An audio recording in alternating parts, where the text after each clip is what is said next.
Renard et les anguilles. Seigneur, c'était l'époque où les beaux jours de l'été tirent à leur fin et laissent place à l'hiver. Renard était chez lui, mais ses provisions étaient épuisées. Quel terrible malheur!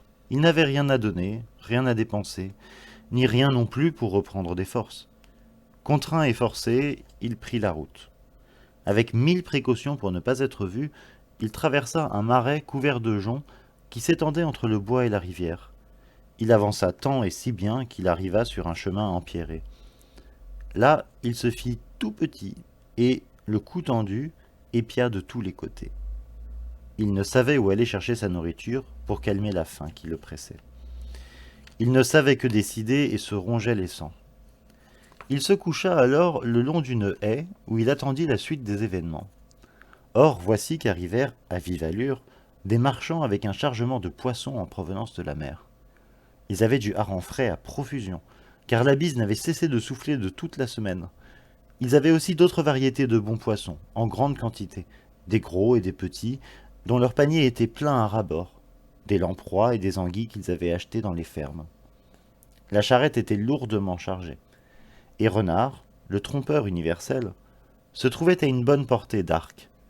Quand il vit la charrette avec son chargement d'anguilles et de lamproies, il fila en tapinois par les chemins de traverse pour devancer les marchands, dans l'espoir de les tromper sans éveiller leur attention. Il s'est couché au milieu du chemin. Écoutez donc comment il les a trompés. Il s'est allongé sur l'herbe pour faire le mort. Le voici le roi des mystificateurs qui ferme les yeux, montre les dents et retient son souffle. Avez-vous jamais entendu pareille perfidie? Il reste là, inerte. Mais voici qu'arrivent les marchands qui ne s'attendaient à rien de tel. Le premier voit Renard, l'examine puis appelle son compagnon. Regarde là-bas, c'est un goupil ou un molosse. Quand l'autre l'a vu, il lui crie: c'est le goupil, va l'attraper, va, attention qu'il ne t'échappe pas. Il faudra qu'il soit bien peu malin, Renard, pour ne pas nous laisser sa peau. Le marchand presse l'allure, suivi de son compagnon, si bien qu'ils arrivent près de Renard qu'il découvre couché sur le dos et qu'il retourne dans tous les sens, sans plus aucune crainte d'être mordu. Ils évaluent la peau du dos puis celle de la gorge. Pour l'un, elle vaut 3 sous, mais l'autre de répliquer: grand Dieu, elle vaut bien 4 sous, et ce serait bon marché. Nous avons encore de la place, jetons-le en haut de notre charrette. Regarde, comme la gorge est d'une blancheur parfaite. À ces mots, il s'avance et le jette sur le chariot, avant de repartir en se congratulant. Pour l'instant, nous en resterons là, mais ce soir, chez nous, nous lui retournerons le paletot. Il rit fort de leur plaisanterie que Renard ne prend pas au sérieux, car il y a loin de la coupe aux lèvres. Renard, à plat ventre sur les paniers, en a ouvert un avec les dents, et en a retiré plus de 30 harengs. Il vide pour ainsi dire le panier, se régalant avec un fort bon appétit, sans réclamer ni sel ni sauge. Toutefois, avant de s'en aller, il jettera encore sa ligne, il n'y a plus l'ombre d'un doute. Il attaque l'autre panier où il a plongé le museau. Succès total, il en retire 3 chapelets d'anguilles. Renard, qui n'est jamais à court d'idées, les enfile autour de son cou et de sa tête, puis il les arrange sur son dos qui en est tout recouvert. Maintenant, il peut bien s'en tenir là. Il lui faut trouver le moyen de redescendre à terre, mais il n'a pas le moindre marchepied.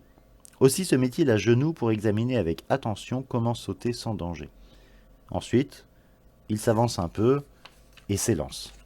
Pattes en avant, hors de la charrette pour atterrir sur le chemin, emportant son butin autour du cou. Après avoir ainsi sauté, il dit au marchand: Dieu est votre âme, ces quelques anguilles sont à nous, gardez le reste. Les autres, à l'entendre, n'en reviennent pas. Ils crient: le goupil, le goupil. Ils bondissent de la charrette dans l'idée de prendre Renard, mais celui-ci ne veut pas les attendre. Ah, Renard, s'exclame-t-il, vous êtes un coquin, puissent ces anguilles vous faire crever. Seigneur, je n'ai pas envie de discuter, vous pouvez dire ce que vous voulez. Je suis Renard qui a décidé de se taire. Les marchands le poursuivent, mais ils ne le rattraperont plus de la journée, car son cheval est très rapide. Sans ralentir l'allure, à travers un vallon, il galopa jusqu'à sa propriété. Aussi les marchands abandonnèrent-ils la partie tout en se traitant de tous les noms. Fourbus, ils firent demi-tour. Cependant, notre goupil continuait à vive allure, habitué à sortir des pires difficultés. Il se dirigea tout droit vers son château, où l'attendaient les siens dans une profonde détresse. Renard franchit la clôture. Son épouse s'élança à sa rencontre. C'était Hermeline, une fraîche jeune femme, un modèle de courtoisie et de noblesse, suivie de Percevet et de Malebranche, les deux frères qui accoururent au-devant de leur père. Il arrivait à petits bonds, le ventre bien rempli, le cœur en fête avec les anguilles autour du cou. Cependant, sans se soucier du qu'en dira-t-on, il referma la porte derrière lui à cause des anguilles qu'il rapportait. Le voici donc dans sa tour. Ses fils, aux petits soins pour lui ont soigneusement essuyé les jambes, ils ont dépouillé les anguilles qu'ils ont coupées en tronçons. Ensuite, ils ont confectionné des brochettes avec des tiges de noisetier sur lesquelles ils ont enfilé les morceaux. Vite, ils ont allumé le feu car les bûches ne manquaient pas. Ils l'ont attisé en soufflant de tous côtés et ils ont posé les brochettes quand les tisons sont devenus braise.